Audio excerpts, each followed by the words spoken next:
Pointe de la Fumée, non loin de Fort Boyard, où il y a un événement majeur qui s'est passé. J'en sais pas plus pour le moment. J'attends justement les équipes du GIGN qui sont en train d'arriver dans l'hélicoptère. J'en saurai beaucoup plus avec le lieutenant-colonel. Suivez-moi.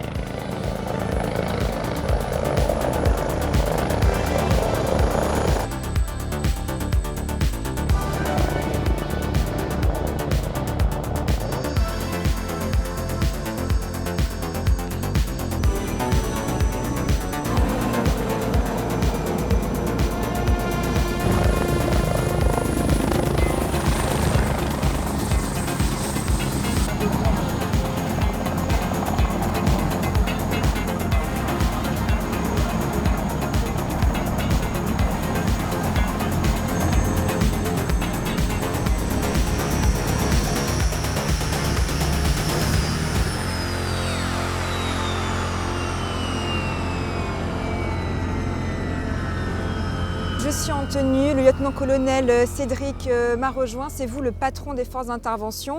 On vient d'apprendre qu'il y a eu une prise d'otage à Fort Boyard. Quelle est la mission? On a reçu pour mission de donner un assaut sur Fort Boyard. On sait qu'on a une prise d'otage avec plusieurs preneurs d'otages, des problématiques d'explosifs. Et donc toute la difficulté pour nous, ça va être de réussir à faire un assaut combiné, à la fois nautique et aérien, pour donner un effet de saturation sur Fort Boyard, de sorte à pouvoir envoyer le maximum de personnes pour investir le fort dans son ensemble. Et les moyens déployés, ce sont lesquels? Il y a des plongeurs, il y a des pumas, il y a beaucoup de personnes là, qui vont rentrer en action. Exactement. Dans un premier temps, on va avoir des plongeurs qui vont s'infiltrer de sorte à sécuriser notre zone d'accès pour la voie nautique, puis pour la voie aérienne, de sorte à rendre une zone de posée pour le cordonnisage sécurisé. Et ensuite, l'ensemble des éléments qui arriveront. Quel est le risque inhérent à ce type d'opération? Le gros risque, c'est tout d'abord le risque lié aux otages. C'est de se dire qu'il faut arriver à temps avant que soit une tuerie reprenne, soit la tuerie soit terminée. Donc le but tout de suite, c'est la guerre contre le temps. On se bat d'abord contre le temps. Mais d'ailleurs, je crois qu'on va aller ensemble sur le Zodiac parce que l'assaut ne va pas tarder à être lancé. C'est vous qui allez donner le top départ pour les aéronefs, c'est ça? Exactement. Allez, je vous suis.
Donc là, en toute première ligne, il y a déjà les plongeurs qui sont arrivés.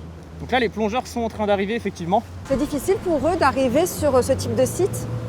Alors la difficulté majeure pour eux, là, ça va être la visibilité. Parce qu'en fait, finalement, c'est ça qui peut freiner, entre guillemets, leur progression. D'où l'importance d'arriver à être bien coordonnés ensemble. Et c'est pas évident. Et le but des plongeurs, ça va être quoi? De sécuriser la zone, de déminer s'il y a besoin? En fait, ils vont faire un autre point d'entrée. L'idée, c'est de pouvoir surprendre l'adversaire, donc en venant par les airs et en ayant différents points d'entrée au niveau de ce qu'on va appeler le rez-de-chaussée. Et eux, ils vont venir d'un autre point. Donc voilà, ça permet de démultiplier les forces. Là, Jérémy, on est en train d'approcher du fort. Comment ça s'organise?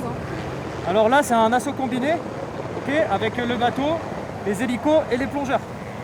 L'idée, c'est que l'intervention se fasse de concert avec toutes ces équipes d'assaut. Et là, c'est dangereux de faire un type d'assaut comme ça? C'est dangereux, oui, mais si on doit déclencher un assaut d'urgence, s'il y a péril pour la vie humaine, on est en mesure de le faire et on se doit de le faire. Donc tant pis, on prendra les risques nécessaires pour mener à bien la mission. Donc là, on est en train d'approcher du fort. C'est quoi la prochaine étape?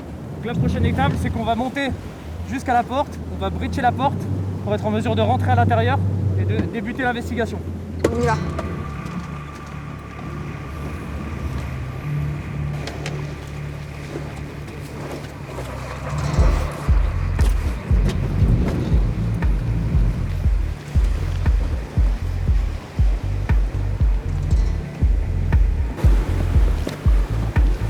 Là, tu sécurises tous les accès, tous les points. C'est ça, tu vois, il y a différentes fenêtres, différentes ouvertures. Donc ça permet, moi je jette un œil pour voir qu'il y a personne qui sortent. Là, typiquement, ce genre de choses.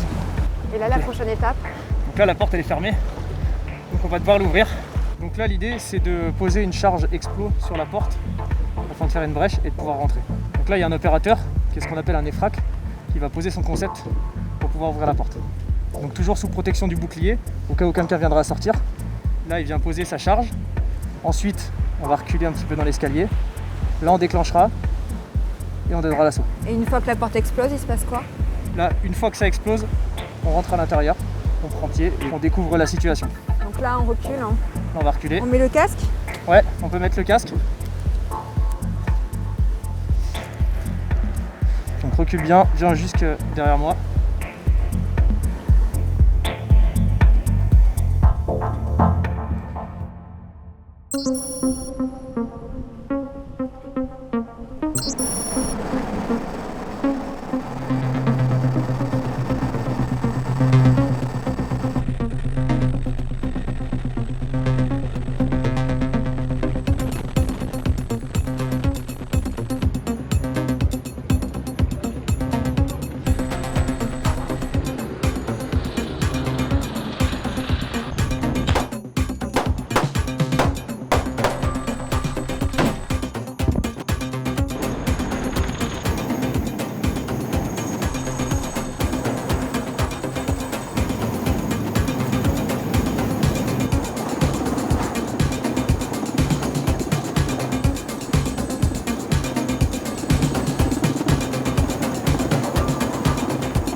Décompte 3 secondes. 3, 2, 1.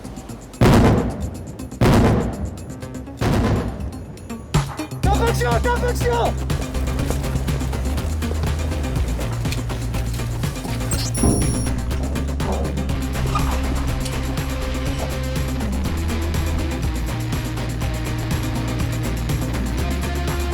Target en face, en face!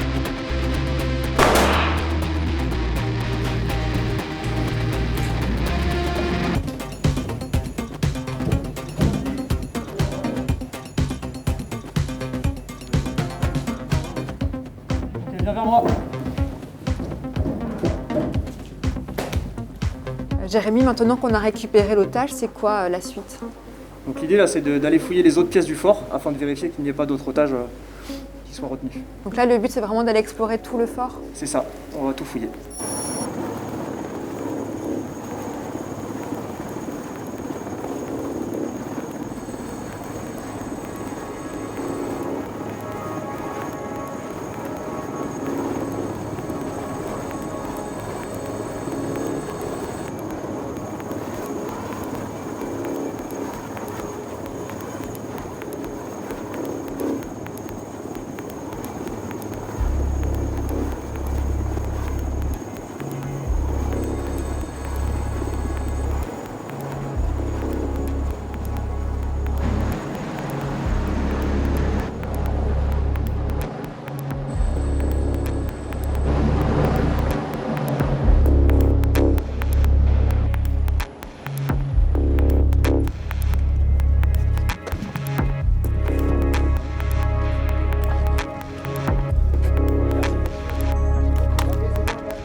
Ok, vas-y.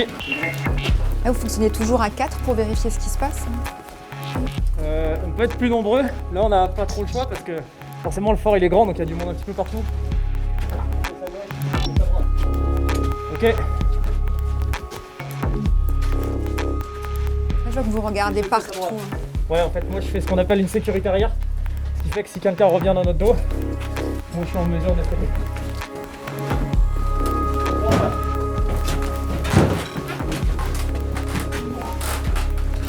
Ok, prise d'appui les gars.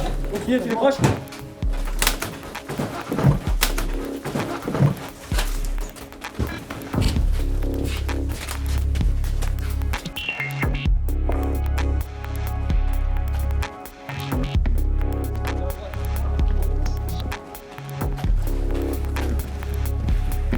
Le danger il est maximal quand on est à l'extérieur comme ça? Ouais, effectivement, parce que ça peut venir notamment de la 3D, donc des étages supérieurs qui n'ont pas été reconnus. Ok, vas-y, Bouclard.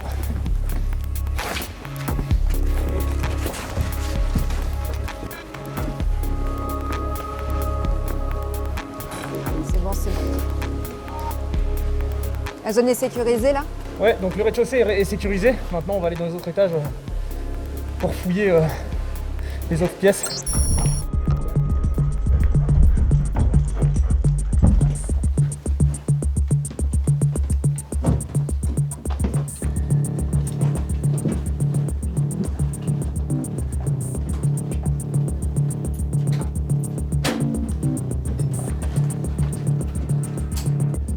Gendarmerie, lève tes mains, couche-toi au sol. Au sol. Sac. C'est une pratique courante d'utiliser les chiens pour lorsqu'on veut essayer de libérer des otages? En fait, quand dans la colonne d'assaut, constamment, on a un maître de chien avec nous qui peut nous aider soit pour un chien assaut, soit pour les détections d'explosifs. C'est parce qu'ils ont plusieurs fonctions, c'est ça? Vous C'est pouvez ça, tout à utiliser fait. des chiens pour Il y a plusieurs n'importe chiens. quelle situation? Plusieurs chiens pour plusieurs spécialités.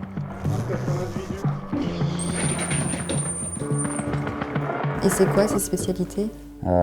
Détection, recherche et recherche explosif aussi. Il y a vraiment une connexion, une communication entre les deux? Oui, ils sont habitués à travailler avec le laser, comme on l'a vu. Et c'est toujours des Malinois comme on peut le Oui, voir, oui. hein. C'est vraiment C'est- la race On absolue. utilise essentiellement des Malinois.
Ok, montre-moi tes mains.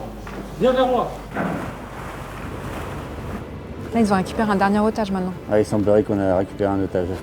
Maintenant, la zone est sécurisée. On part quoi? On fait l'exfiltration des Là, otages, on va hein. faire une exfiltration en direction des hélicos. Il peut y avoir encore des surprises aux dernières minutes. Oui, tout à fait. Il suffit qu'il y ait un terroriste qui s'est caché quelque part, Comme la surface du bâtiment est très grande.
Lieutenant-colonel Cédric, on vient de revenir de l'intervention, on a libéré les otages. Pour vous, l'opération s'est bien passée?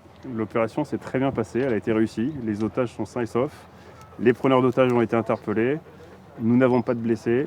L'ensemble du bâtiment a été reconnu, donc c'est une mission réussie. C'était vraiment un site très particulier avec cet assaut. C'est très particulier parce que c'est un assaut combiné, et nautique et aérien, avec un bâtiment qu'on ne connaît pas, une multitude de pièces, différents étages, donc plein de contraintes, des problématiques explosives, ce qui fait qu'il y a beaucoup de complexité dans toute cette opération et on est content de l'avoir menée comme il faut. La devise du GIGN, c'est s'engager pour la vie.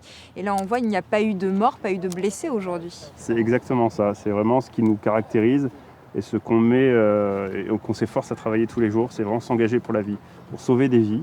Et surtout des otages bien sûr, mais également des preneurs d'otages. On essaye d'épargner les preneurs d'otages, les terroristes, quand on le peut, et surtout de revenir tous sains et saufs chez nous. Exactement. Et sur ce type de mission très particulière, il n'y a que le GIGN finalement qui peut intervenir? Pas que, mais en tous les cas, nous faisons partie de ces rares unités qui sont capables de se projeter partout dans le monde avec une multitude de capacités pour répondre présent le jour J et surtout avoir une offre de service la plus adaptée, la plus étoffée possible pour sauver un maximum de personnes dès qu'on le peut. Les attentats de Munich ont lieu en 1972 et c'est après que le GIGN a été créé suite à ce moment extrêmement important. Cette année, il y a les JO de Paris, on peut dire que la boucle est bouclée quelque part? En tous les cas, c'est un vrai clin d'œil de l'histoire. C'est fêter 50 ans, l'année des Jeux Olympiques à Paris, c'est assez extraordinaire. Et on est content en plus de participer à cet événement et de sécuriser pour que ça soit une belle fête en France et puis partout dans le monde. Merci beaucoup, lieutenant-colonel. Merci à vous tous. Merci à Luther aussi qui a fait une superbe mission. Merci à vous de nous avoir suivis pour ce superbe reportage. Merci beaucoup.